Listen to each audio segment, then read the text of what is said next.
Tidak hanya Kuwait, Iran juga menyerang pangkalan Amerika Serikat di Qatar. Meski sebagian rudal Iran berhasil ditangkal, serangan itu melukai 3 orang termasuk seorang anak.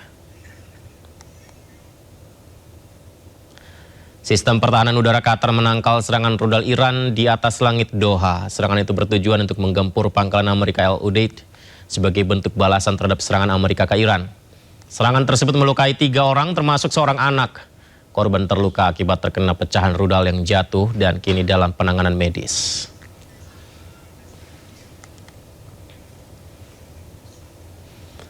Di tengah ketegangan dengan Iran, Qatar berduka atas berpulangnya mantan pemimpin tertinggi negara itu, Sheikh Ahmad bin Khalifa Al Thani, wafat di usia 74 tahun. Mantan pemimpin tertinggi Qatar, Sheikh Ahmad bin Khalifa Al Thani, wafat di usia ke-74 tahun, Minggu kemarin. Proses pemakaman dipimpin oleh sang putra yang juga menggantikan posisinya, yakni Sheikh Tamim bin Hamad Al Thani. Sheikh Tamim bergabung bersama ribuan pelayat dalam menggelar pelaksanaan salat jenazah bagi mendiang sang ayah.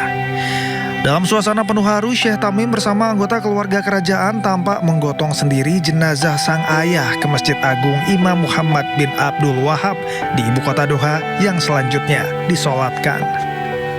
Jasad Sheikh Hamad yang memimpin Qatar sejak tahun 1995 hingga 2013 itu dimakamkan di pemakaman Lusail.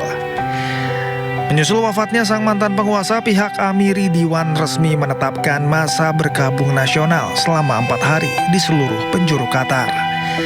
Penghormatan diplomatik juga ditunjukkan negara-negara sahabat seperti Uni Emirat Arab, Yordania, Kuwait, Bahrain, hingga Lebanon turut mengibarkan bendera setengah tiang.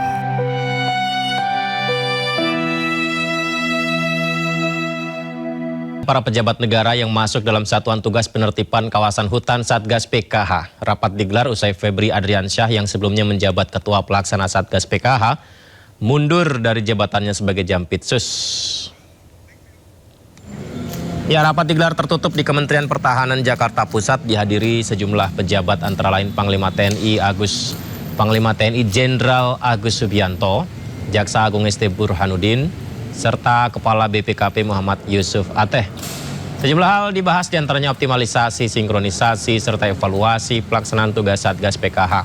Sementara itu Satgas PKH saat ini belum memiliki pengganti Ketua Pelaksana usai Febri Adriansyah ditetapkan sebagai tersangka korupsi dan TPPU. Jubir Satgas PKH Barita Simanjuntak menegaskan dinamika hukum yang menjerat mantan Jampitsus Kejagung tidak akan mengganggu pelaksanaan tugas maupun pencapaian target Satgas PKH.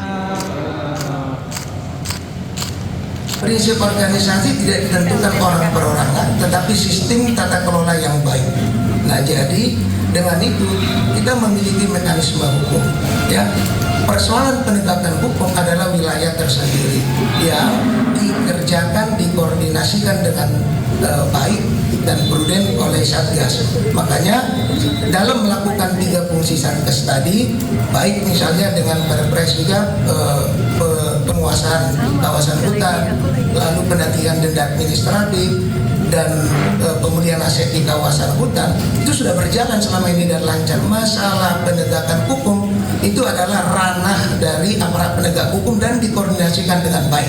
Jadi itu tidak terpengaruh sama sekali dalam berbagai dinamika yang ada, karena prinsip hukum kita tidak tergantung pada orang perorangan, ya, tidak tergantung pada pribadi tetapi sistem pengelolaan yang diatur oleh mekanisme ketentuan peraturan itu yang kita kerjakan sebagai satu bentuk akuntabilitas organisasi yang dapat kita lihat. Kejaksaan Tinggi Jawa Tengah beberapa waktu lalu membenarkan tengah melakukan pengumpulan data seluruh SPPG, pemirsa.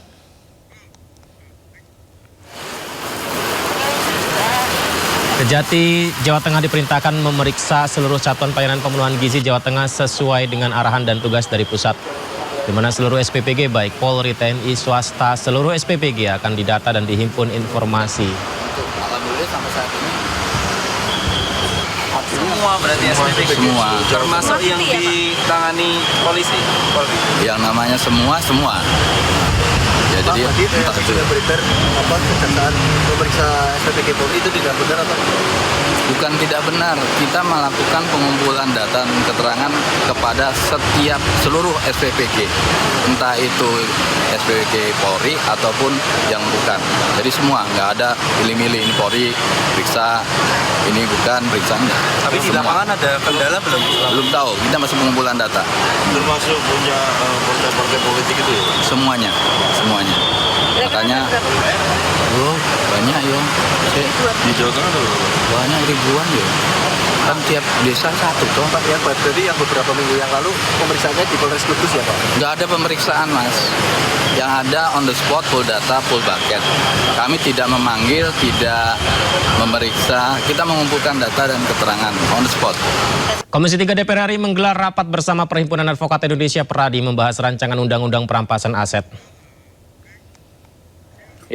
Rapat digelar di ruang Komisi 3 DPR RI di Senayan, Jakarta dipimpin Ketua Komisi 3 DPR Habibur Rahman. Dalam kesempatan ini Habibur Rahman membantah ada tuduhan yang menyebut DPR menolak RUU perampasan aset. Ia menjelaskan pembahasan RUU perampasan aset masih terus berlangsung dan memang membutuhkan waktu cukup lama karena merupakan undang-undang baru. Ya, besok lusa pun sampai akhir masa sidang ini. Jadi teman-teman nggak benar kalau katanya DPR menolak pembahasan RUU perampasan aset. Ini faktanya ya, kita hadirkan advokat-advokat terbaik ya yang paham sekali soal penegakan hukum di Indonesia untuk memberikan pendapatnya. Tadi pagi sudah ada mahasiswa, ada juga doktor dari kampusnya Pak Hariponto dari Pancasila ya. Sudah 2 minggu juga kita full ya Padang ya, hampir tiap hari ya. Ya, besok lusa pun sampai akhir masa sidang ini kita terus gas ya RPU Undang-Undang Perampasan Aset. Teman-teman saya perlu sampaikan ya, mengapa kita perlu semaksimal mungkin mendengar aspirasi banyak orang terkait Undang-Undang Perampasan Aset ini. Kenapa? Karena ini sesuatu yang baru. Kita bukan membuat undang-undang perubahan, bukan. Tapi kita membuat undang-undang baru berdasarkan pemikiran yang baru juga. Ya, jadi kita tentu ada beban konstitusional ya di pundak kami di sini kalau mengesahkan itu ya harus benar-benar cermat dan mendengar ya masukan orang. Karena itu ada konsep meaningful participation. Dalam rapat bersama DPR membahas RUU perampasan aset, Wakil Ketua Umum DPN Peradi Sutrisno menyoroti mentalitas aparat penegak hukum Indonesia yang kerap menyalahgunakan wewenang. Bahwa kalau kita bicara tentang mentalitas aparat penegak hukum di Indonesia, kita semua mungkin semua tahu bahwa banyaknya penyalahgunaan kewenangan yang dia miliki terhadap masyarakat yang ini akhirnya merugikan bagi negara dan juga bagi masyarakat. Dalam beberapa bulan terakhir ini bisa kita lihat bahwa banyak aparat penegak hukum yang tindakannya itu sangat merugikan dan cukup menjadi satu pandangan bagi masyarakat bahwa hukum ini tidak pernah berpihak pada masyarakat yang paling bawah. Tentunya saya berharap DPR bisa bersikap tegas dalam membuat rancangan undang-undang ini. Maksudnya bahwa seharusnya nanti pejabat yang bisa ditunjuk sebagai pihak untuk menelusuri termasuk untuk melakukan penyidikan terhadap aset-aset yang dimiliki oleh pribadi-pribadi orang yang diduga didapatkan dari hasil kejahatan, maka saya harapkan kedepannya bahwa aparat penegak hukum yang melakukan penyidikan ini adalah memang pejabat-pejabat yang betul-betul mempunyai integritas yang tinggi. Itu yang pertama. Yang kedua, mereka pun juga punya komitmen yang tinggi bahwa dia melakukan tugas itu demi kepentingan bangsa dan negara. Pemirsa, konflik di Timur Tengah kembali memasuki fase kritis setelah Amerika Serikat meluncurkan gelombang serangan udara baru terhadap puluhan target strategis Iran di kawasan Selat Hormuz.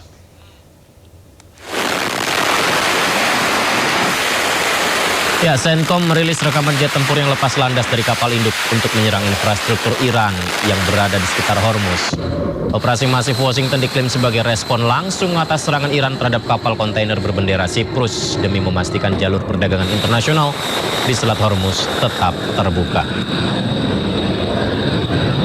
Menanggapi serangan, Korps Garda Revolusi Islam Iran (IRGC) membalas dengan meluncurkan rentetan rudal balistik ke pangkalan udara Al-Udeid milik Amerika Serikat di Qatar.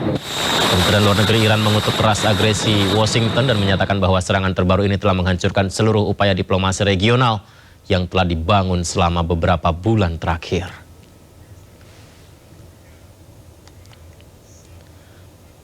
Sementara itu IRGC juga melancarkan serangan terhadap sistem artileri roket HIMARS milik Amerika Serikat di Kuwait. 3 prajurit Amerika dilaporkan tewas dalam serangan ini. Serangan tersebut menghantam target yang berada di kawasan bekas pangkalan udara PBB di wilayah Abdali. Dalam serangan ini 3 prajurit AS tewas dan beberapa lainnya terluka. Sistem HIMARS menjadi sasaran utama ini dikenal sebagai aset krusial Pentagon yang punya kemampuan meluncurkan roket berpemandu, rudal balistik taktis, hingga rudal presisi tinggi.